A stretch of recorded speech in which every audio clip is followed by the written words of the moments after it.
Professor Karl Paul, Professor Birgitte Dreno, distinguished delegates, dear colleagues and friends.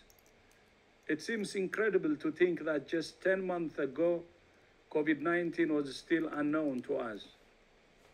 How the world has changed.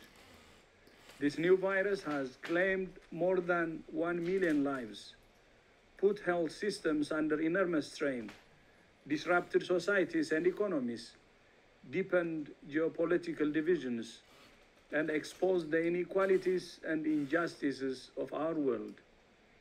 In Europe, having overcome the first wave of cases in March, many countries are now facing a new wave of infections. We're all eagerly awaiting results from vaccine trials, which we hope will lead the way to a much-needed new weapon in the fight against COVID-19. But we cannot and must not simply wait for a vaccine. We must save lives with the tools we have at hand. And one of the most important tools is hand hygiene. The pandemic has brought renewed attention to the value of clean hands for preventing illnesses of all kinds, for health workers and for everyone. Hand hygiene must not take a second place to other public health and social measures.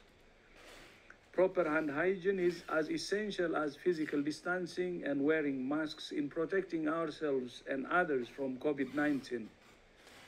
Everywhere I go, I have my hand sanitizer in one pocket and my mask in the other.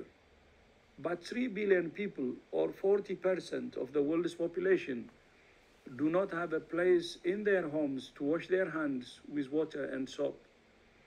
3/4 of those who lack access to water and soap live in the world's poorest countries and are amongst the most vulnerable.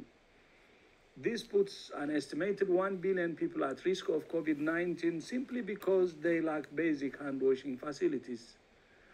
As medical professionals involved in dermatology and venerology, you understand the importance of access to basic hygiene facilities and services. The COVID-19 pandemic has taken so much from us, but it's also giving us an opportunity to address some of the fundamental vulnerabilities in our world. In most of Europe, we take clean water and sanitation for granted. Now is the time for us to work together for a world in which all people enjoy access to clean water and sanitation, a healthier, safer, and fairer world. I wish you a very successful Congress. I thank you.